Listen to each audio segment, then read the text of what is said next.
Bütün mexanizmlər artıq tükənib. Tofiq Yaqublunu necə xilas etmək, xalq iradəsini necə ifadə etməklə bağlı neçə müddətdir ki, Xalq Cəbhəsinin Milli Şuranın strukturlarında müzakirələr gedirdi. Nəhayət bu müzakirələr miting təyin etmək qərarı ilə başa çatdı və mən bugün deyə bilərəm ki, deməli 27 aprel növbəti bazar gününə Xalq Cəbhəsi və Milli Şuranın rəhbər heyətinin müraciəti ilə artıq Bakı Şəhər İcra Hakimiyyətinə müraciət edilib. Bilirsiniz, mövcud qanuna görə razılıq almaq üçün 5 iş günü olmalıdır. Ona görə də gələn həftənin bütün iş günləri onların müzakirəsinə nəzərdə tutulur. Ona görə belə nisbətən uzun bir müddət təyin olunur. 27 aprelə Bakı şəhərində belə deyək də hər hansı bir mübahisəyə də yer verməməkdən ötürü biz bu dəfə şəhərin mərkəzində hansısa bir yerlər tələb eləmirik. Elə 6 il bundan qabaq Mehman Hüseynova azadlıq tələbi ilə sonuncu mitingi keçirdiyimiz Məhsul stadionuna mitingi təyin etmişik. Deməli 27 aprel saat 3-ə Məhsul stadionuna miting təyin olunub. İndi orada kimsə düşünə bilər ki, deməli Məhsul stadionunda görürsünüz orada nələrsə qazıblar, neyiblər, o yarım saata düzələn bir işdir. Siyasi iradə olmalıdır burada. Və biz düşündük ki, necə ki 6 il bundan qabaq, o zaman təkcə Mehman Hüseynovun da məsələsi deyildi. Artıq siyasi məhbuslara ikinci dövrə, yadınızda varsa, deməli cinayət işləri başlanmışdı və biz o zaman Azərbaycan xalqının iradəsini ifadə edərək mitinqlə bağlı qərar verdik. O zaman hələ hökumət mitinqlərə qadağa da qoymamışdı və biz deməli həmin mitinqi keçirdik. Çox kütləvi mitinq oldu. Mehman bəy də azadlığına qovuşdu. 53 nəfər başqa siyasi məhbus da azadlığına qovuşdu. 4 milyard manata qədər Azərbaycan hakimiyyəti sosial problemlərin həllinə pul xərcləməli oldu. Biz eyni şeyi təkrarlamaq istəyirik. İndi burada əlbəttə ki, başa düşürəm ki, bir çoxlarınız haqlı olaraq düşünəcəksiniz ki, razılıq verməyə bilərlər. Mümkündür, razılıq verməyə bilərlər. Amma biz özümüzü hələ ki, ona hazırlamayaq. Mən birinci hər kəsdən təklif edirəm, istəyirəm ki, bu mitingin kampaniyası kütləvi şəkildə keçsin. Bilirsiniz, mitingin kampaniyası da özü qədər önəmlidir. Azərbaycan hökumətidir, Azərbaycanı müşahidə edən beynəlxalq təşkilatlar da görməlidirlər ki, belə bir ağır şəraitdə belə Azərbaycan müxalifəti son çarə olaraq miting keçirməklə bağlı qərar verə bilib. Yəni bir ölkədə ki, 360 nəfər siyasi məhbus var, heç bir müxalifətə fəaliyyət azadlığı yoxdur. Bir ölkədə ki, hətta mənim məsələn sürücü, mühafizəçilərim belə həbsdədir. Partiya rəhbərliyinin, partiya fəallarının onlarla üzvümüz hal-hazırda həbsdədir.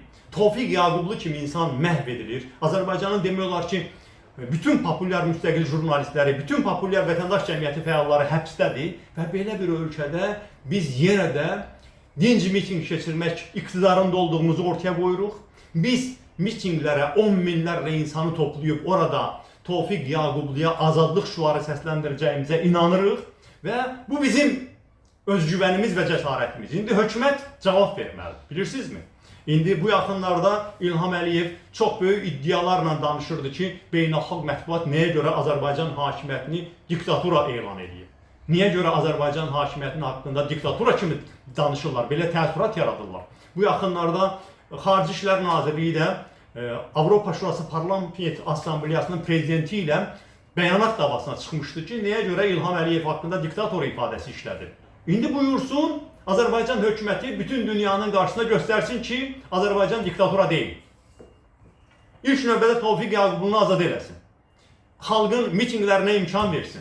Deməli, və göstərsin ki, diktatura deyil. Yox, əgər sən Tofiq Yaqublunu məhv edirsənsə, insanların bu qədər hüquqları əlindən alınmış, heç bir imkanı olmayan, əslində normalda miting harada təşkil olunur? Azad mətbuat olur, vətəndaş cəmiyyəti olur, müxalifətin mətbuat vasitəsilə xalqa təsir eləməyə imkan olur, müxalifətin qərargahı olur.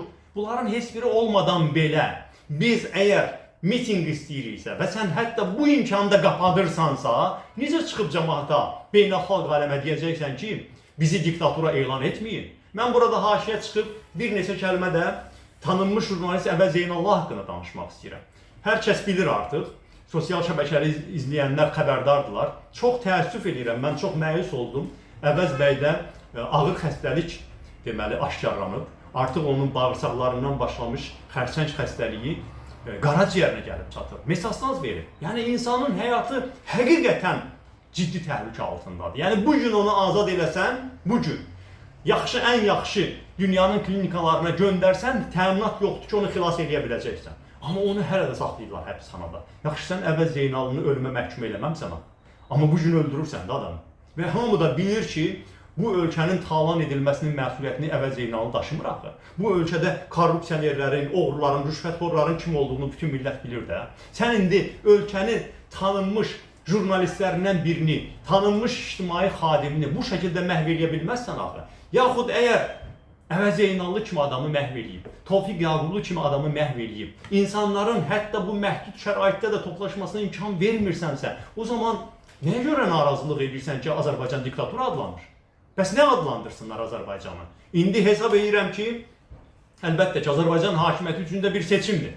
Əgər ağılla davransalar, yaranmış vəziyyəti öz xeyirlərinə dəyişə bilərlər, elə toplumun da xeyrinə olar.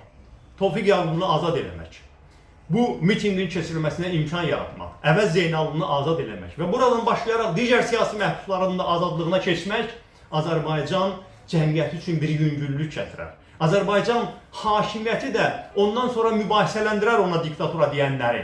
Amma bunu eləməyəcəksənsə, özü yıxılan ağlamaz. Ondan sonra heç kəsə gülə eləməyə haqqın olmayacaq. Və indikindən də ağır epitetlər deyəcəklər Azərbaycan hakimiyyətinin haqqında.